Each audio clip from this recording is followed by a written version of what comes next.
কিছুদিন আগে পেপারে উঠছে দেখছেন, অষ্টম শ্রেণীর একটা ছাত্র দিলে যান।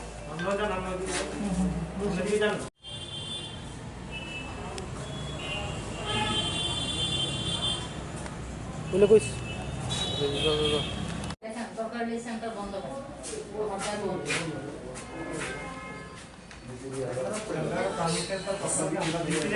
ঘটনাটা হচ্ছে আমার নাতিটা একটু নেশা করতো, এরকম কোরেক্স, তারপরে একটু ফরেন লিকার, ওই ধরনের নেশা করতো।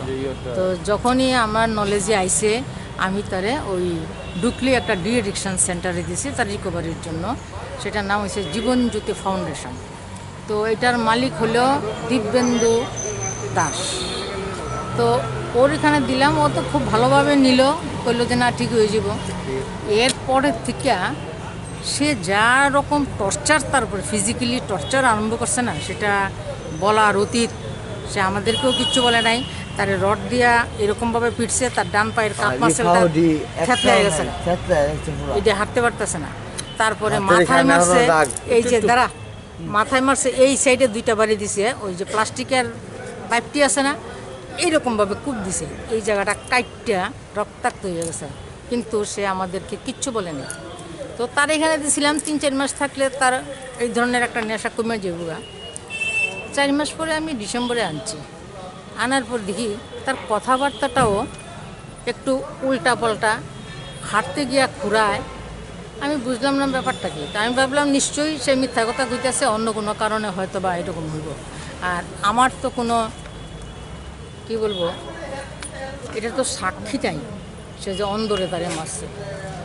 কেউ যদি প্রতিবাদ না করে তাহলে তো আমিও প্রতিবাদ করতে পারি না। এর মধ্যে পরশুদিনের পত্রিকায় আমি দেখলাম যে চরিলামের একটা ছেলে, ক্লাস 8-এর একটা ছাত্র আইনা তার কাছে দিছিল, তার মাটা বাড়ির কাজটা সেটা কোনো রকমের সংসার চালায়। সেই মহিলা সোনার গয়না টয়না বেচাই না এডিকশন সেন্টারের পয়সা জোগায়। সেই ছেলেটারে মাইরা ব্যাড রিটার্ন করে দিল। তার ছবিও আছে, পত্রিকায় উঠছে, নিউজে হয়েছে, ভিডিও আছে, সব আছে। এই জন্য আমি দেখলাম এখন প্রুফ আছে, তাই তার এই প্রতিশোধটা আমি এখন নিতে চাই। কেন সে ডি এডিকশন সেন্টারে বাচ্চাদেরকে এইরকম ফিজিক্যাল টর্চার করবে? ফিজিক্যাল টর্চার তো করার জন্য আমরা টাকা দিই না, আমরা তো তার চাহিদা অনুযায়ী যত টাকা ডিমান্ড করে, 7,000 হোক, 8,000 হোক, 9,000 হোক, সব দিয়ে যাইতেছি।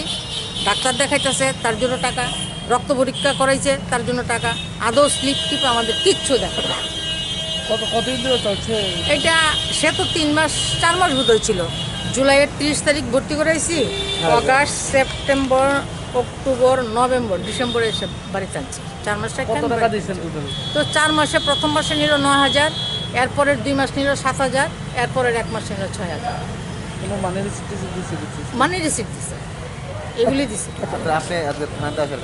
ওই থানায় আসার কারণ এটাই, ওই ডি এডিকশন সেন্টারে যে বাচ্চাদের উপর ফিজিক্যাল টর্চার হয়, আরও অনেক বাচ্চারাই কইছে আমি যদি তোমরা চাও আমি তোমাদের সামনে আইনা দিতে পারো।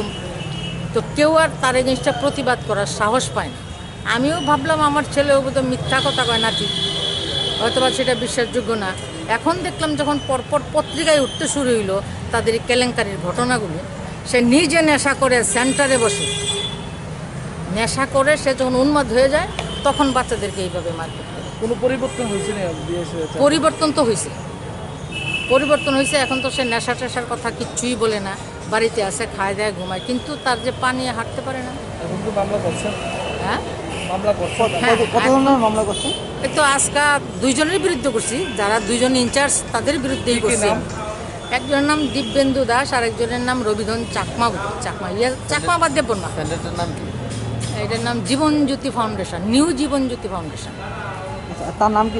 তার যে মারছে, হ্যাঁ, তার নাম কি? এর নাম বাসবজিৎ দেবনাথ, আমার নাতি। আচ্ছা, তার নাম? আমাদের বাড়ি ধলেশ্বর 11 নম্বর, আর সেন্টারটা হচ্ছে ডুকলি। পুলিশ কি করছে এখন? কইছে আমরা যা করার করবো, আপনি দিয়ে আসবেন। তা বয়স কত? তার বয়স তার 21। বলবা